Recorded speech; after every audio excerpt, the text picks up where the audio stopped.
Hello and welcome to Tea Time with Joe. My guest today is Matt Johnson. Matt is a mental health counselor who works out of the Iowa City area. Matt is passionate about supporting individuals, marriages, and families through a strong counseling relationship. Through personal experience, he understands that life is messy and broken, but there is hope through the gospel to anyone in any situation. He and his wife, Rebecca, currently reside in Tiffin, where he enjoys spending time with his three sons, Micah, Matthias, and Maxwell. Matt, welcome to the show. Thanks. Good to be here. Let's go back to the earlier years. Can you describe for us what life was like growing up? Who's in the family? Where are you guys? Paint the picture for us. Yeah, best I can do there is, if you can just picture quintessential small town Iowa. That was really what I grew up in. I lived in town, so I wasn't a farm boy. And yeah, just the freedom to ride my bike to baseball practice, ride around the block. I had a neighbor friend that we played, it seemed like every single day. And so yeah, life was fun, it was easy. And where things turned though is when I was 10 and my parents separated and ended in a divorce when I was 11. And that really was an interesting time because, back in the early 90s, small town Iowa, divorces didn't happen a lot. They happened, but my dad also owned the newspaper, and so he was a little bit of a public figure as well. And so it felt like everybody in town knew, and that it was this big deal. Now looking back, it probably wasn't as big a deal as what it was to everybody else, but it was a big deal to me. And so I felt like everybody else knew and they were all talking about it, or it really became one of these like scarlet letter type of things. Do you have siblings? Yeah, I'm a sister. Older or younger? Younger sister. Oh, Yeah, okay. yeah. So I took on the role, unfortunately, of like caretaker for her. And then as I've grown older, I've realized how my mom has asked me to care for her emotions, and so how that just created some unhealth as well. How did your parents, when you were 10 years old, have that conversation with you that they were separating? Oh man, it's actually one of the more vivid memories in my life. I knew my parents went to a meeting together in the middle of the day because they weren't home when we got home from school. And they said, we'll be home like later. And they got home and my mom immediately went to the phone and she started calling her sister and started screaming, he's leaving, he's leaving, he's leaving. My dad then walked in and he went and grabbed his suitcase that was already packed, and I realized what was happening. And I just started to cry immediately. And I begged him to not leave. Yeah. And I still remember sitting on the back steps, watching him walk away. And my eyes were just filling with tears. And he became blurry because of the tears. And I just sat there. And I didn't know exactly how my life was going to change, but I knew that at that moment, my life had changed. And my mom was still on the phone. I don't know where my sister was, but that was how my parents told me that, yeah, they were separating / divorcing. So, yeah. In that vivid memory, and you're probably right by your dad's side, like, please don't leave, please don't leave. Do you remember how he interacted with you? Did he brush you off and say, I gotta go? Did he even give you the time of day, or did he just try and rush out as quick as possible? He just said, this is something I have to do. And I was like, no, you don't. And that was really all that was said. Like, I think I just said, that might have been on repeat, or else that's just been in repeat in my memory of what was said. I have to do this. Yeah, I have to do this. And it still, it just didn't make sense. So, yeah. Have you ever recapped that with your dad? I have not. No, I haven't recapped that with my mom either. Not that I don't want to, I just don't know if there's a benefit to it. Yeah, really just, yeah. Yeah, So, well, thanks for sharing that. yeah. And then your parents separated, but then each of them remarried. Is that right? Yeah, they pulled a kind of I guess you'd call it a spouse swap. And the best I can do is illustrate it with, like, you put two fingers on one hand and two fingers on another hand, and then you literally like switch them. And so my dad married the wife of that couple, and my mom married the husband of that other couple. But it was my dad who had the initial affair and falling out and all that stuff. And then my mom confided in the husband and was kind of the rebound. Yeah. Because they were, your mom and who she's now married to were the ones that got cheated on. The man she got married to. She's no longer married to him, but yes, the man she got married to, yes. They obviously had this huge thing that they could bond over, connect over, yep. Yeah. When did you learn about the actual reasons for the separation? Almost immediately. Oh, you did? Yeah. Yeah. My mom just, hurt people. And so that was just kind of how she operated. And yeah, so. Wow. Okay. Parents swap. Yeah. And so I had the same step siblings on both weekends, essentially, right? Like one weekend I would go to their house and the next weekend they would come to our house. Yeah. And even that terminology created these turf wars. What do you mean? Well, it was like, I'm going to their house. Like, it's not our house. Like, and so I'm entering into their territory. And so I have to play by their rules. And if my stepbrother wants to play the Sega, then I have to let him, or whatever it might be. And then if he comes here, then, well, sorry, I'm having friends over. You're not playing on the, Super Nintendo. Like, it's just not happening. So those kind of things, were created in kind of the chaos of things. Yeah. So, but then here's just a funny story that until recently I was like, oh, that is kind of shocking. I kind of felt like it was normal. And then I'm 40 and I'm realizing, oh, that is not normal. Where my mom went to Vegas one weekend with that boyfriend at the time, and they came home from the weekend, hey, we got married. Oh, yeah, in fact, next weekend we're moving. Oh, okay. Wow. I totally didn't see that coming, was blindsided. Like, that was an interesting time. So. Matt, I have to ask already, the way that you found out that your parents were divorcing, and then the way that you found out your mom is marrying her new boyfriend, were just such a drop bomb on you, surprise on you. Do you ever think about, does your mind ever look out for the hidden things that are just gonna drop on you, and you're always one corner away from, there's just gonna be something that comes up? Joe, it's like you're in my head, man. I love it. Yeah. No, I think that's one of my larger struggles in life. I have to fight really hard to believe in the goodness of God, that he's good all the time. All the time, God is good. And even though that seems so basic and elementary, I have to tell myself that because I had created this, like, well, when things start to get good, then crap hits the fan, and I did. I had that, like, you can justify that. You can look on your life and see that pattern if you really want to. It doesn't mean that it's true. And so, yeah, I'm constantly on the lookout. Like, yeah, just have to fight some of those lies of my own life. Even now today, like, oh, yeah, doesn't mean that I'm going to get cancer, right? Like, even though things are good, or, it doesn't mean that I'm going to instantly get fired, or Rebecca's going to get fired, or, big bomb drops. Yeah. So there's that.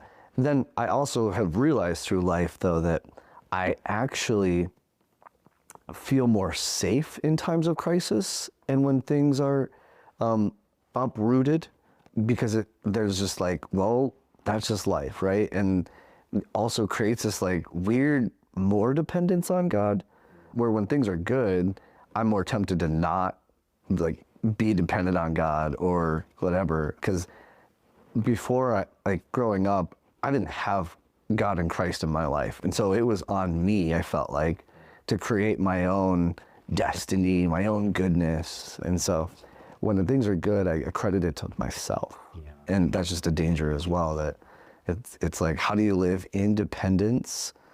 Like independence with God, not independent with God when life is actually good.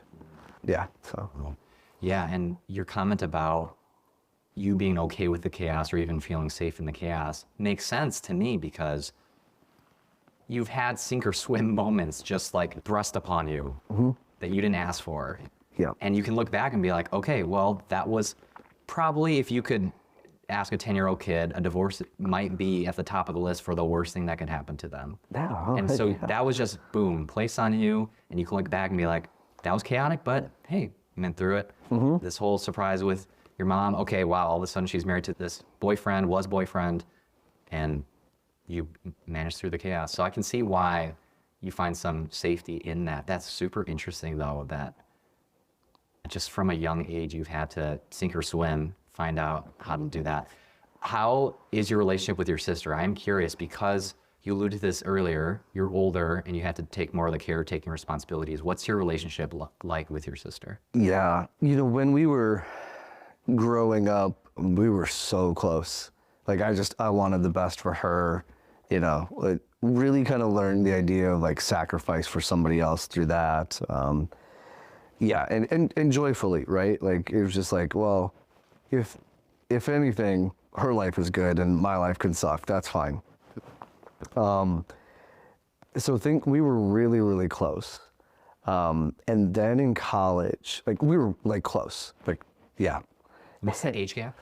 2 years. Okay. Yeah. And then in college, I went on kind of my spiritual quest and journey. And when I realized like, oh man, Jesus needs to be your Lord and Savior for you to, like, for eternity to be secure, I was like, oh no.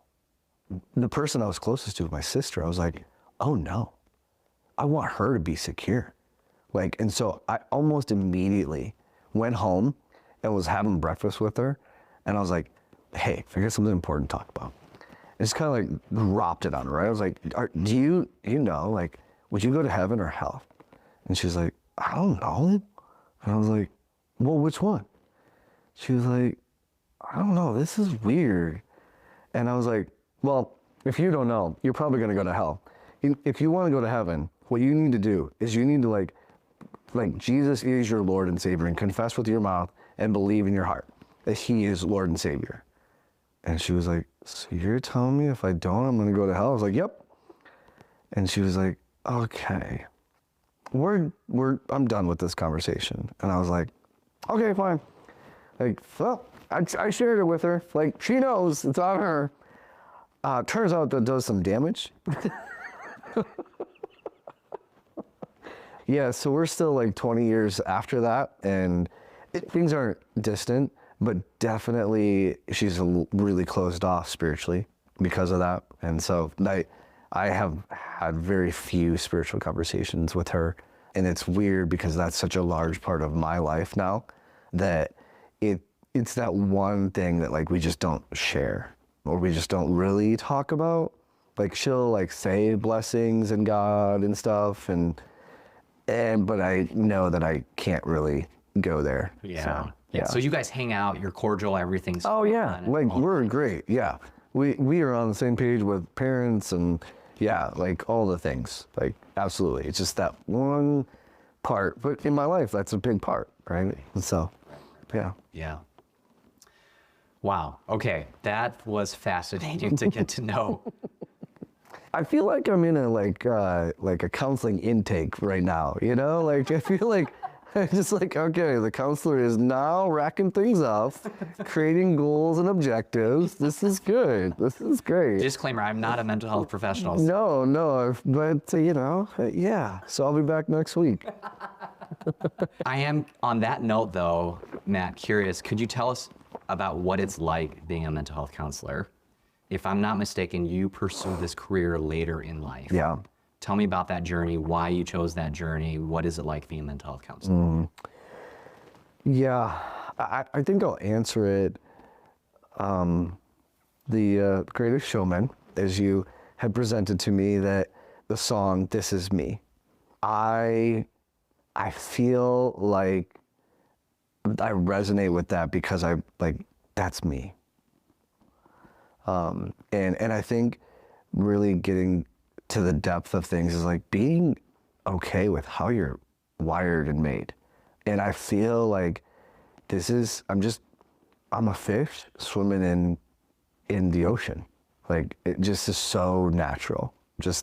I can't even really explain it, to be completely honest. Like it just is like, wow, it just kind of happens. It's a really, really cool and weird experience at the same time. Did you receive counseling services growing up? Yeah, so a little bit of my journey is I never went to counseling growing up. We went like once, like as a family, like my sister, my mom, and I. And all my mom did was cry the entire time. And I was like, oh, This is what counseling this is no way. Like, all I know is mom's a mess. And they want me to talk. This is so weird. So I was like, oh, pass on that. But then as I went to college and then came to faith in Christ, I really started to see God's redemption in the divorce and God's redemption in my life. And so then as I was about to graduate, I was asking myself, like, what am I going to do with my life, right? Like I had the 4-year security plan of college. Well, that's gone. And so what do I do now? What was your undergraduate in? Communication studies. Yeah, really sets you on a solid straight path to know what you're doing. But I just wanted a degree, Joe. I did. So I then had this choice of all right, I think I'm going to go into ministry, but what kind of ministry? And really at the time, it was the choices before me were counseling or youth ministry. And I settled on youth ministry because I didn't want to be serious. I just wanted to have fun in life. I wanted oh yeah, I can always work with adults, whatever, but they just don't seem that fun. So I wanted to work with youth. And so I decided, went to seminary for youth and family ministry.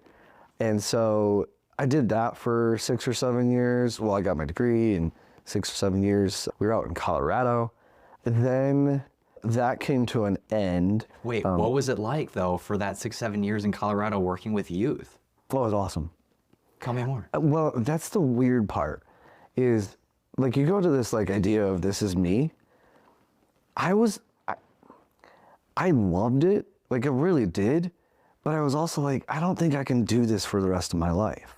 And it was this weird, I don't think this is really what I'm wired for, but I'm pretty good at it. Not I'm bragging, but it literally was oh, I really understood it. Yes. It made sense to me. And you saw probably fruits of... I did. Yeah. Yes. But at the same time, I was I don't know. And so I kept on looking for what's the next thing in youth ministry. But it was a blast, man. I mean, I still kind of there's a little bit of me as my kids are now teenagers and in youth ministry. I'm ooh, we should do that. Ooh, that'd be really fun. And nope, stay in your lane. Know your role. Know my role. That is not my role. Question about youth ministry though, in Colorado. Yeah. When things were going well and you were I believe you that you were probably awesome. I think you're selling yourself short. I bet it was a thriving ministry. Did you also, in a pastoral way, shepherd some kids that had some divorce going on in their family, brokenness? Was that part of your responsibility? Yeah, and in fact, I was actually drawn to those kids quite a bit. Yeah, and we lived and worked in a very affluent part of Denver, and so part of me was oh well, rich kids, love them, but I really wanted to be with the kids that were broken, messy, weird. Those kind of kids really I was drawn to them, they were drawn to me type of thing. Yeah. So you did have the fun, but also there's an aspect of you being in youth ministry that you're wait, I resonate with that kid. Yeah. Parents are going through a divorce right now. Yeah. And was oh, I want to pastor this kid. I want to care for him. But then coming through that, I realized wait a second, I can help this kid, yes. but it's actually just the family unit too that is just like, that I can help him to a certain degree, but I can only get him so far because there's still the broken family unit.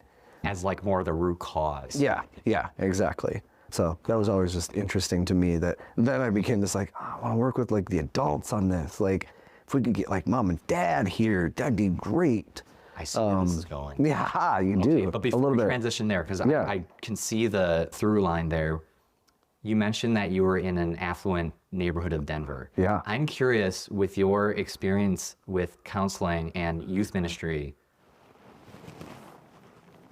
are the problems the same or are they different? Like when you get to the human nature thing, like what similarities, differences do you see with the issues going on with the affluent neighborhood kid versus the not so much? The affluent neighborhood kid has everything, so they don't think they need Christ. Because what don't they have? I mean, money can buy it, popularity, like you can, in a weird way, it's the mentality, you can will yourself to do or be anything you want. And so, yeah, just that, like, it's tough to be in that, where, like, broken environments, like, it's like, yeah, like, do you know? Like, life sucks, I'm not perfect, I need something greater than me, type of thing. But the similarities are the same: selfishness, pride, that kind of, those things are still seeped deep in both instances, right? Yeah. Like where it's like, yeah, those are still, you're just gonna go back to the basic sin nature there. Yep. Right. Mm-hmm. Right. At the end of the day, you're still human. Yeah, exactly. Yeah. Yeah. Okay. All right. So you saw some of that and saying, hey, I can help the kid, but I'm just kind of putting a Band-Aid here because I want to work with the adults in the family unit and reconciliation and healing. So is that what catapulted you? No. Nope. Plot twist, right? Okay, I'm ready. Yeah. So coming out of, in Colorado, things were good. Well, what's my life pattern, Joe? Things can't be good.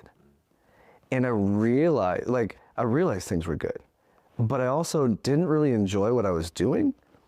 I didn't have any like clear off ramps. And so you've got that like deep seated like psychoanalyst stuff going on, right? At the same time, my family grew from 0 kids to 3 kids in 4 years. Over that same time, the church grew from 1,000 people to 6,000 people. Wow. The youth group grew, the junior high youth group, which is what I was in charge of, was 50 when we like moved, and then it turned to 250. And so there was a lot of like upheaval, right? As I'm trying to understand how to be a dad, be a young professional, because at that time I'm like 30, like good grief. And I've got this youth ministry of like 200, and I'm supposed to know what to do. And, you look out over the landscape and you see these guys that are writing books that have, youth groups of 200, and you're like, oh, I guess that's what I should be doing. Because I didn't know what I was doing. It really was just this like act of God that was happening. And I was like, I don't know. With that came insecurity, came burnout. And so I just started acting in very immature ways. Yeah, I spent church money inappropriately. I just got tired and my sin caught up to me. But I also didn't have anybody pacing with me at the same time from the church or in life. So I was just kind of this rogue 30-year-old that was just trying to figure out life. And I really made a mess of things. Do you think that was intentional? Do you have a pattern of self-sabotage? I did. And I definitely can look back and go, oh yeah, I think I did. To a certain degree though. Only like what I would be comfortable with, right? Does that make sense? And this time I made too much of a mess that it was like, oh, I can't clean this one up. Oh man, I went too far. Yeah. So there's that. Because I'm just thinking with like you being imprinted from an early age, when things are good, something's going to hit the fan. Yes. It's going to go away, right? So with that at the back of your mind, place you in Colorado, everything quote unquote is going well on the surface. Ministry's thriving, it's growing, your family's growing. Yes, it's hard. And yes, you realize you don't know what you're doing. But to place in a nice, things are going well environment where you're like in the back of your mind, something's about to happen. You could self-manufacture that thing happening, if you will. Yeah. I don't know if any of that's resonating with you. Oh yeah, I definitely, yeah, I'll get to that for sure, because then what happened is my sin caught me, because one day there was a meeting with me and all of the other youth ministry workers, or staff, I guess, and there was 8 other people with the senior pastor in a room. Called a meeting, and I was like, okay, cool, like we get to be on the same page, like this is good. What I didn't see coming was for 2 hours, they went around the room and laid out all of my shortcomings for the last 2 years. They had notepads that they were reading from. And then they were like, oh yeah, it says in my notes, but I remember this that Matt did. And in that moment, I was like, wow, I'm so caught and busted, but this hurts. These are people that I trusted, that like I didn't know that hurt them. You know, those kind of things that I really, like, it's such a weird, like I can say I was ambushed, but at the same time, I'm so grateful for it, because it's what, like, it woke me up.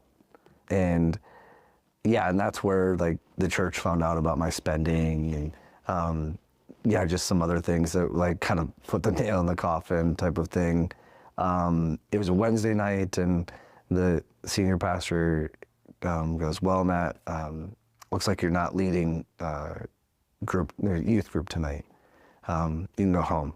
And it was one of the more, difficult conversations to have with Rebecca as to why I was home and I'm supposed to be setting up for youth group. So, and then literally 2 months from that time, we sold our house, packed everything up, and we moved in with her parents who lived in Iowa. And so it was like a 2-month, like, man, life's just completely different.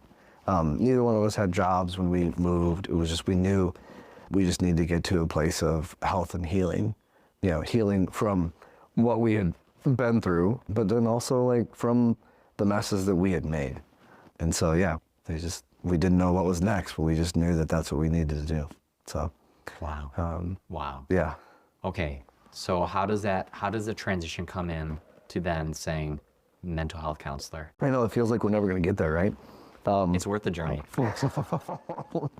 So at that time, we were living in the Quad Cities, but driving to Veritas in Iowa City to go to church, because we wanted to be at a place that was biblical and gospel-centered, but nobody knew us, so we could heal. And so we literally felt like we just sat in the back row and we just cried.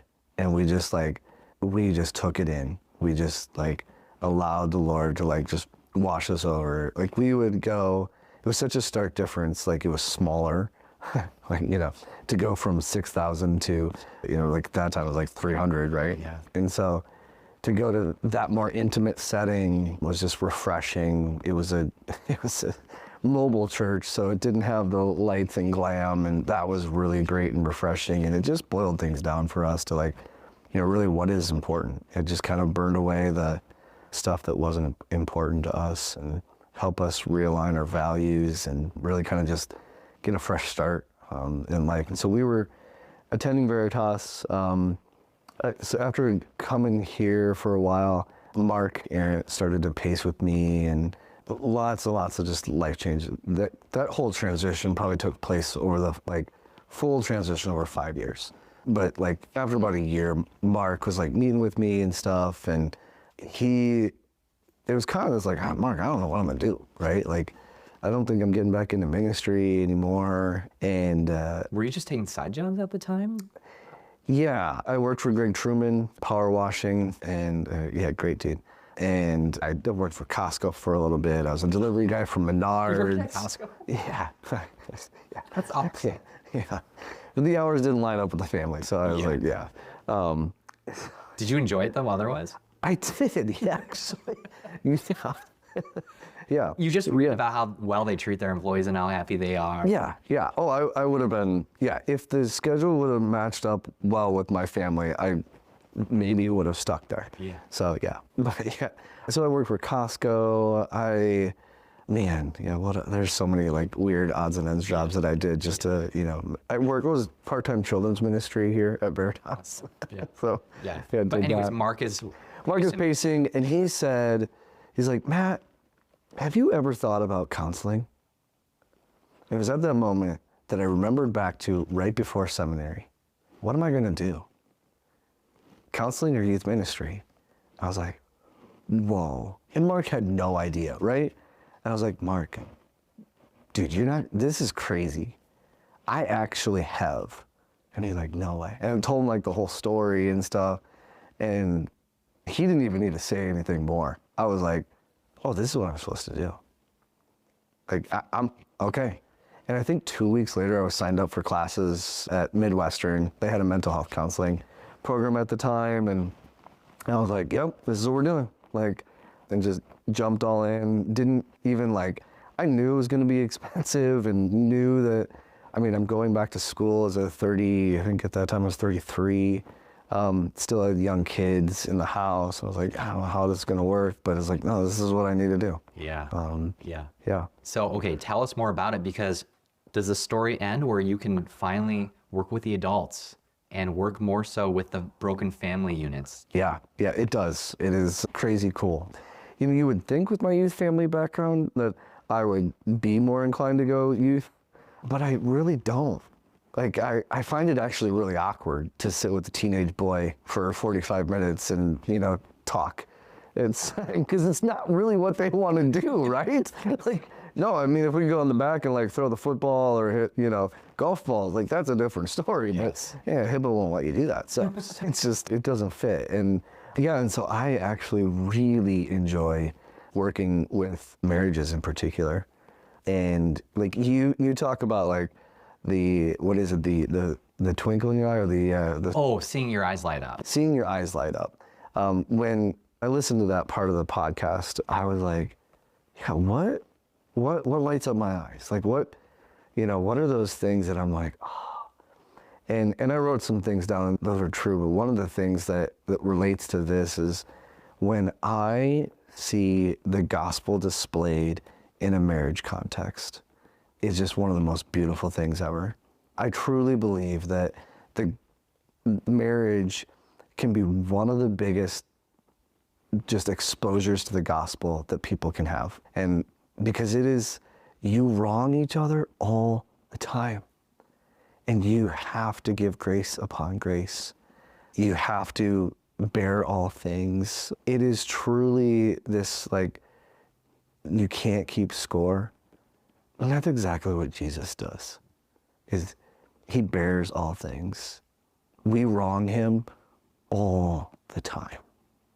And he just continues to faithfully love us. And when marriages do that, man, it's beautiful. And that's what I love to see, is when a marriage gets to that point. That's one of those things that make my eyes really light up. It's wow, it's cool. So Amazing. Do you work under the structure of this is a Christian mental health counseling session, or do you also work with those that don't align or have the same foundational beliefs? yeah, I work with both. I work, they know I'm a Christian. In fact, I meet with clients in churches, and all the promotional advertising stuff is Christian counseling. So there's nothing they won't be shocked, right? Part of, I tell them of my years in ministry, so they're aware that I was a pastor at one point. And so they're very aware of the faith element if they're not Christians. And so, I'll work with them as well. yeah. Do you have to pump the brakes? Is it less natural to get to that point of what you're saying about seeing the gospel portrayed in marriages? Now, is it not the case when you're working with a couple that doesn't share the same views, or do you still somehow, in your own way, kind of reflect that in a session like that? Yeah, it's a little bit trickier. Yeah, you're right. Like, it's a little bit like, oh, I got to wordsmith this a little bit. Not that I'm deceiving them, but you just got to be sensitive. Like, just, but yeah, if you do lay out the idea of yeah, spouse A, you've been wronged, and you're going to continue to be wronged, but yet you need to forgive. And that's an example of Christ. Well, somebody that doesn't know the gospel or doesn't live by the gospel, they're going to give you deer in the headlights. Like, they're going to be like, oh, what'd you just say? Dude just went all weird on me, right? And so you have to lay it out of yeah, you get a choice of how much sacrifice in your life you're truly going to give to this other person. And so you're giving them bits and pieces of the gospel story, the meta narrative, the redemption of Christ, and you're giving them those bits and pieces that you can word it to where it sounds like it's from the world, but it's actually no, this is what Christ displayed.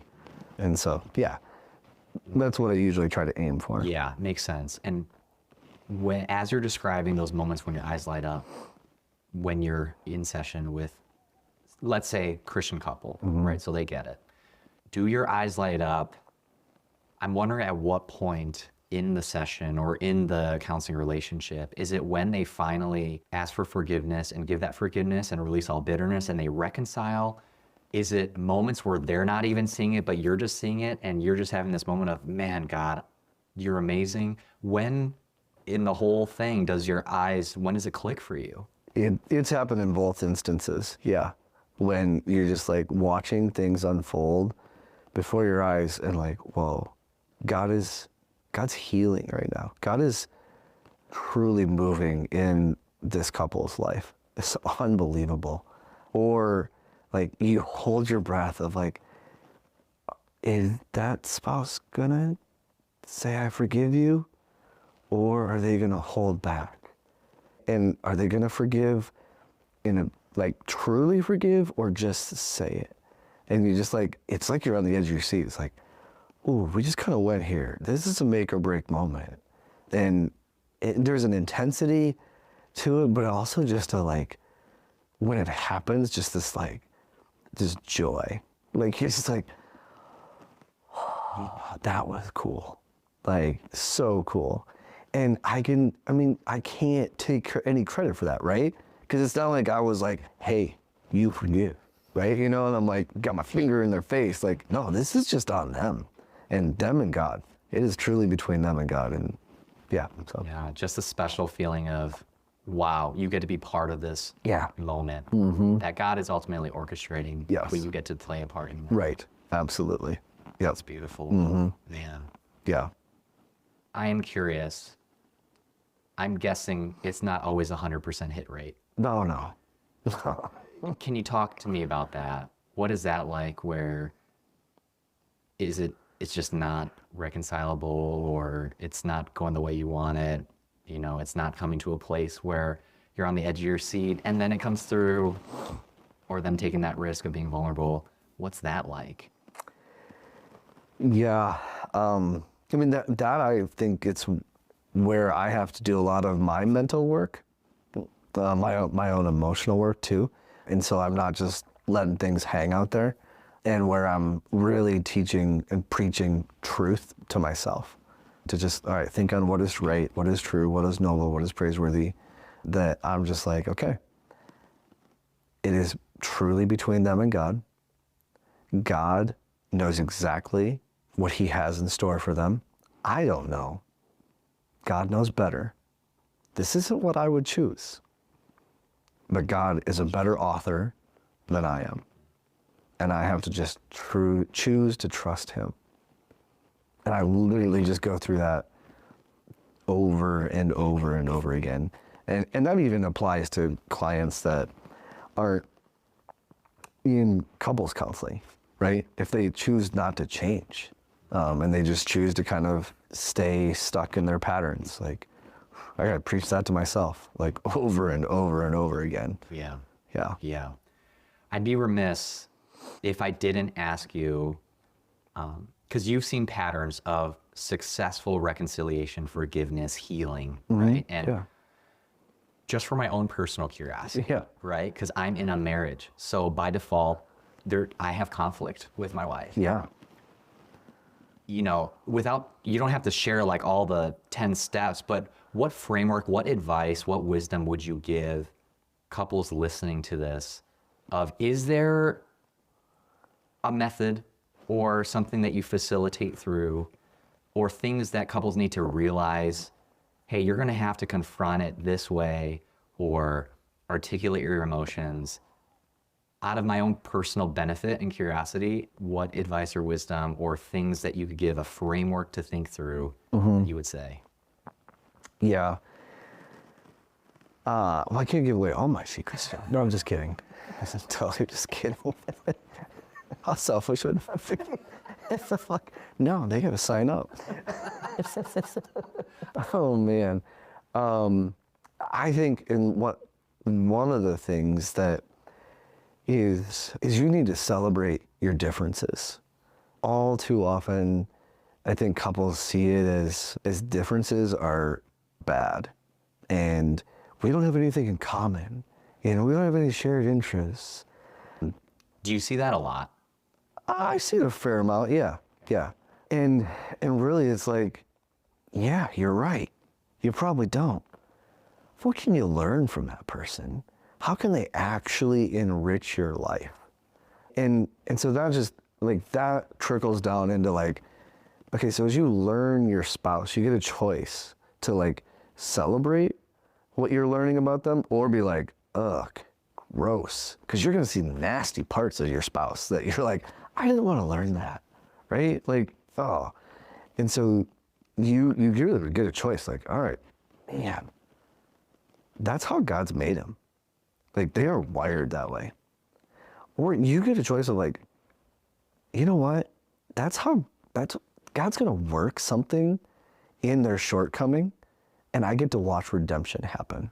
I get to watch something new be created in my spouse. Like, again, like, it's the front row seat, right? Like, you get a front row seat to, like, somebody else's true sanctification that, like, you don't see that. Like, I don't see that in your spouse's, life, right? I don't know how Emily's being more sanctified. Wow, you do. And that should be a privilege. That should be a joy. Not something as a burden that, I just gotta get through this. You just finally overcome this, whatever, but we'd be fine. Like, no, like, that day's not actually ever gonna come until the new heaven and new earth. Like, that's when things will come to fruition. That's when its fullness will be made.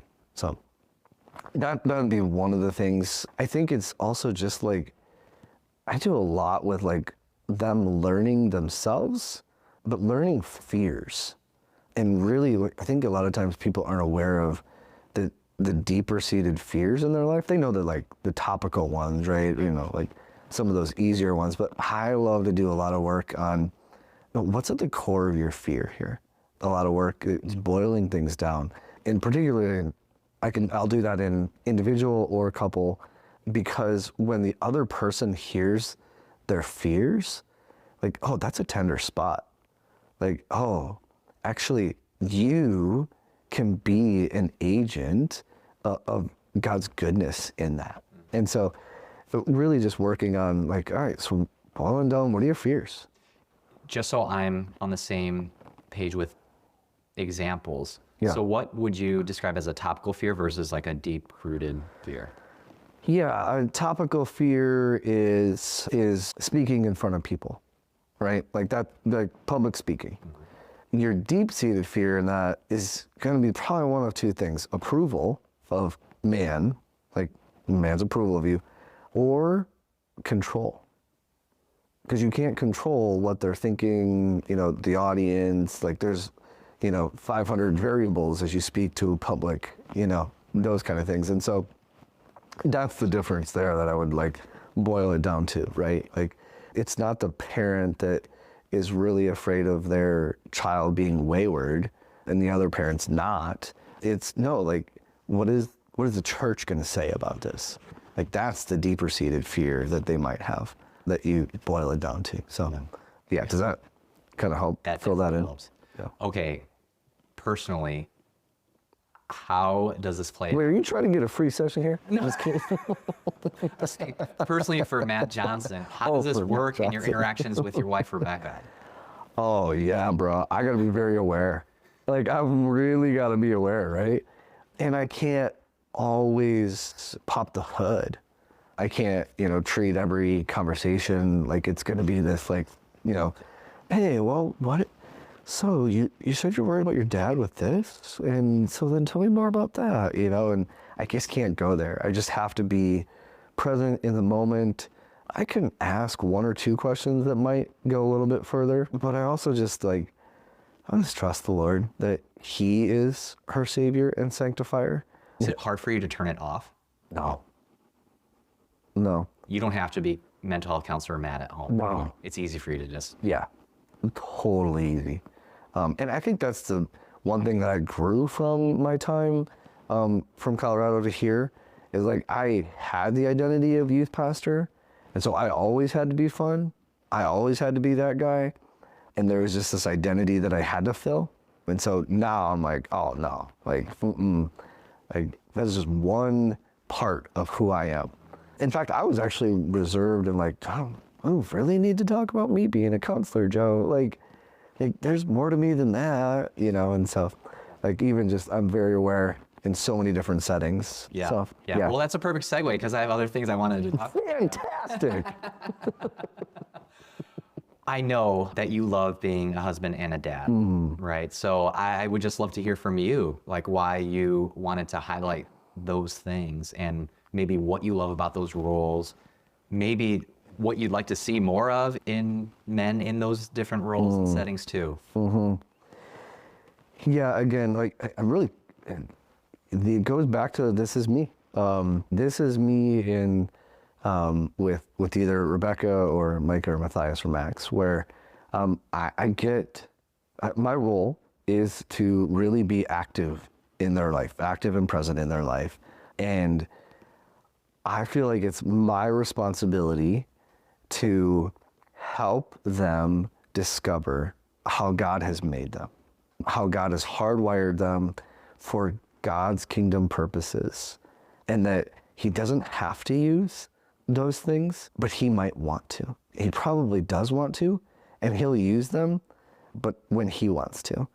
And so I feel like this, like, man, there's this tension, particularly with parenting and kids, is like, I want, like, it's this like, you can be whatever you want to be, you can, like, there's really goodness in that, believing in the kids and that they can do a lot of really good things in this world. And they can be really how they're hardwired and designed. But it can be this like self-made, self-proclaimed thing. And it's this tension of like, look at yeah, this is me, but this is me that God has made. And in this image bearer idea.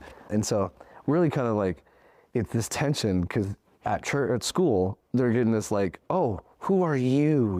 Who are you? Oh yeah, I kind of want to stoke a little bit of that, right? But it can go too far. And so I really I think I put in there like, when I watch my kids participate in activities, it is so fun. Even if they're not that great at it, right? Like, I just love it. It is so fun. The other day, Max is actually good at marimba, but the other day I was watching Max play marimba, and he was just jiving to it and doing his thing.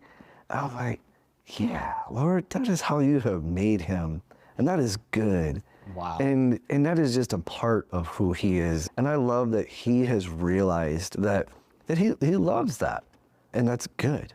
And so more and more, so what can we do to kind of keep facilitating that? That's how it helps decide, like, if we're gonna give money to, like, all right, lessons on that, right?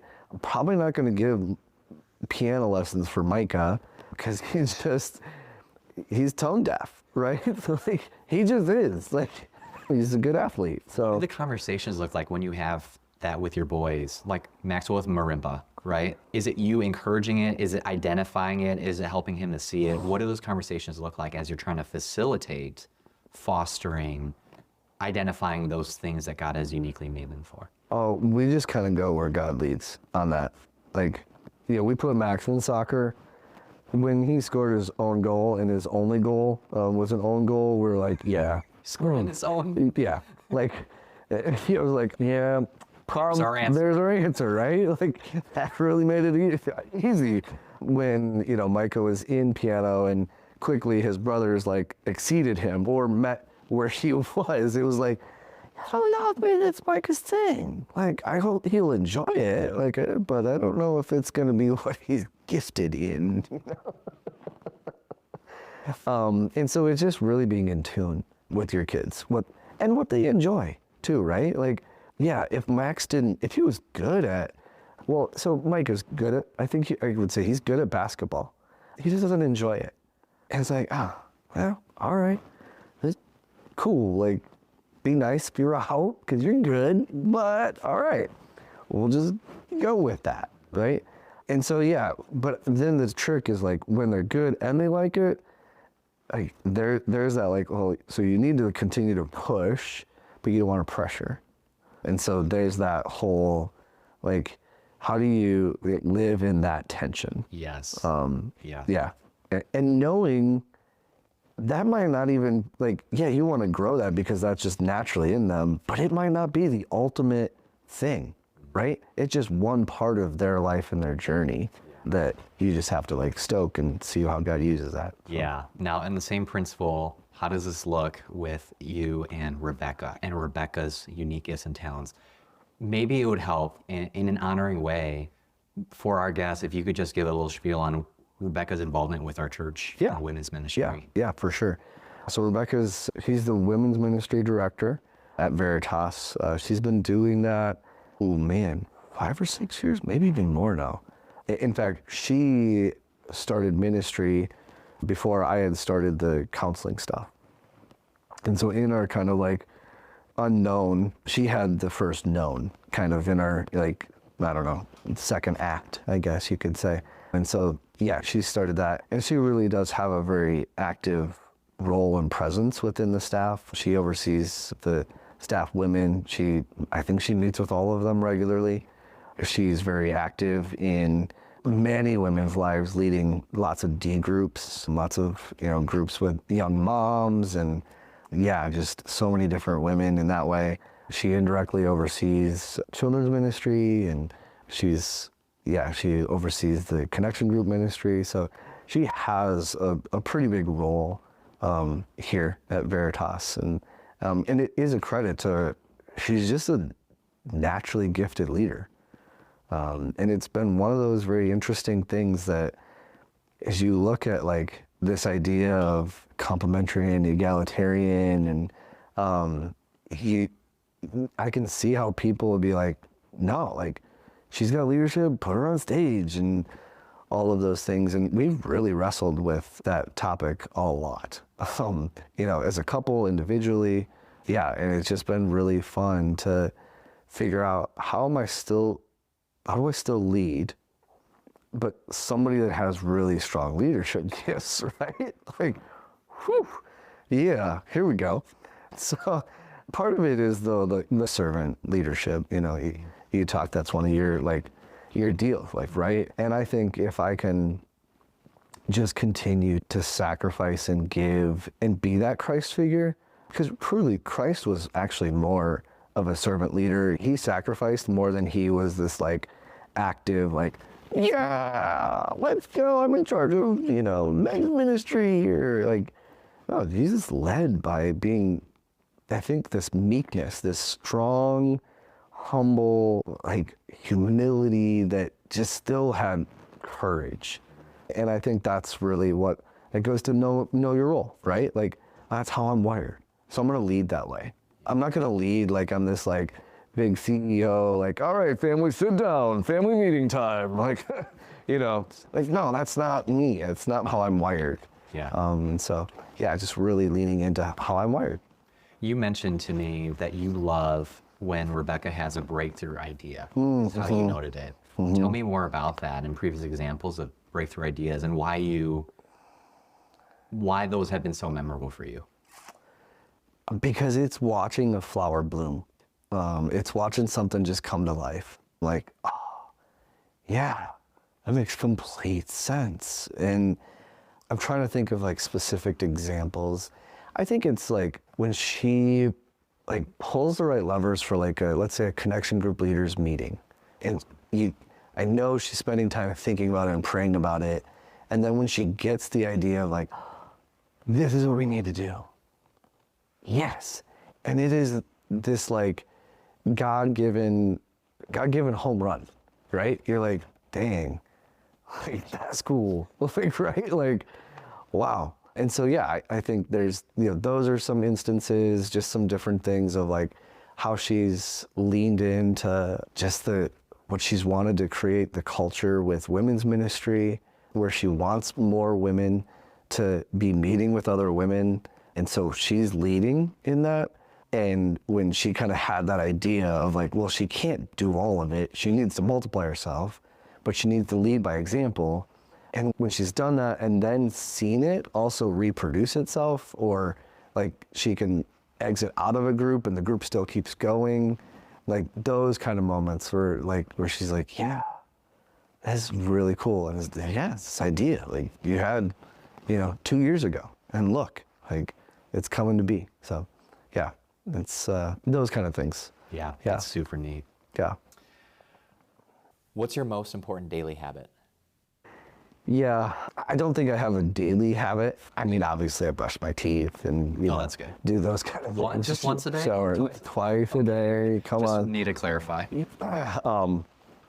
Those kind of things, but nothing like extremely intentional. But a habit I have is weekly. And every week, I take Mondays off. And that's a day where I take and do soul care and professional development, and then also admin.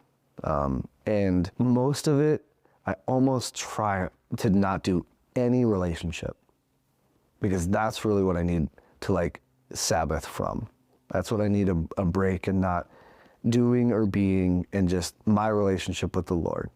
And I intentionally put admin on that day. It's because it's what I'm really bad at.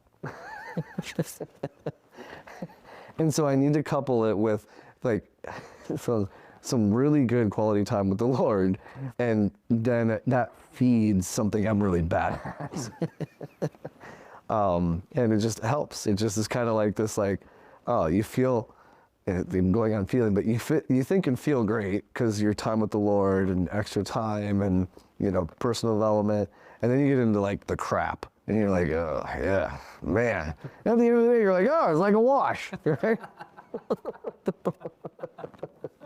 So I do that every Monday. Yeah. Sometimes I'll do lunch with people on Mondays, but that's rare. I really have to protect those things. So was it ever a wrestle of, yeah, I could work more on Monday and make more money, but how do you wrestle because I kind of need this soul care time? Oh, totally, 100%.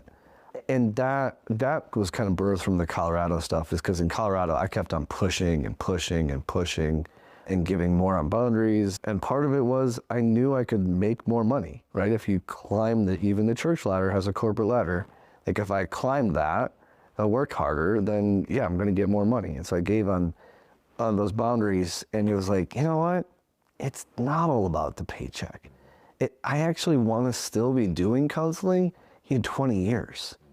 And if God doesn't want me to do it in 20 years, that's fine. But I want to make sure I'm doing what I can so I'm still set up for success. And this is how I do that. And if I'm doing Mondays, then I'm not going to be doing it in 20 years. I just know it. Yeah, I could make extra. Sure, no problem. But at what cost is really the important question. Like, at what cost is this? Yeah, the Sabbath rest, so important. Came up in other conversations. All right, Matt, advice you'd give your younger self. Yeah. Yeah, I think just this idea sometimes is this idea, Christendom is this, we can think more, I gotta do this for Jesus. And there's some really goodness in that. Like it really can. But I think for me, that pushes back against the like American message of success and like achievement, and it's just so prevalent. And the Christendom has really adopted that in then the Christ, fashion of like, oh, doing and achieving, and I was just saturated in that. That was part of, what what I was in. I remember an all-day retreat with the staff, and This is in Colorado. This is in Colorado. Yep. Thanks for clarifying. I remember having this all-day retreat, and we were talking. We all knew it was a pivotal moment in the church. And like, what do we do next? Do we continue to tear down the walls and build onto the auditorium? Do we, explore adding on, or do we really put more money into staff and discipleship and creating depth with people and really slowing the numbers thing down? And in me, I was like, oh, we need to slow things down. We need to go deep. And I was the only one in the room that felt that way and said anything. That kind of leans into like, I felt like it didn't fit as well, right? I was like, created that unrest. But at the same time, it was like, oh, man, we need to be with Jesus more than we need to do. And I was kind of knowing that. I think that might be like, was my soul also like, hey, Matt, you might be needing to be more than do here. And so, yeah, I think that that's also why I do Mondays, right? Like, and so it's like, no, it's more important that I'm being with Christ than doing. It's just that weekly reminder, right? That, man, yep, this is way more important than I would almost say than any other client meeting I would have, right? Like, oh man, because if I'm not doing that, then I'm not giving my family, I'm not half of what I should be. Yeah, you're not at your best. Yeah, I'm not. Your bucket's empty. Yep, exactly. Yeah, that's such great advice.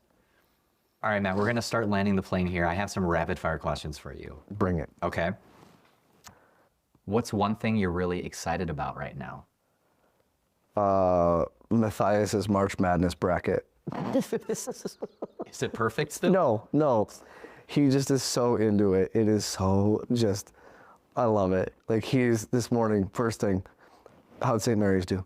Like it was like, it's like, did James Madison win? Like it was like, I am just totally loving that right now. It is so fun. It's just amazing. Tell me one thing you're deeply grateful for right now. Man. I think what God has brought me from. I think of that a lot. It's just like, wow. From so many different things in my life. I was like, wow. God can't take credit for that. So that's it. That's powerful. What is something people often get wrong about you? That I'm like overly emotional or touchy-feely or like always a feel-good because I'm a counselor or I don't know. Like I think that's that I just like sometimes just to be lighthearted or like just chill. Just I'm not gonna say anything, right? So yeah. Definitely. All right, these last four, I'm gonna start the sentence and I want you to finish it. Ooh. It all comes down to Hope. pressure comes from Lies. rule breaker or rule follower. Breaker. This is the final one. Finish this sentence. I am. Deeply loved. Love it. This is a great place to wrap up. Matt, thank you for coming on as a guest, for all your support with the show. Any final thoughts or things you'd like to say? No, this has been fun. Thanks for the tea. I appreciate it. Absolutely. It's good. I'm glad you liked it. It's all gone. All right, folks, if you want to connect with Matt, I'll include his info in the show notes. Thank you for tuning in, and we'll catch you in the next episode.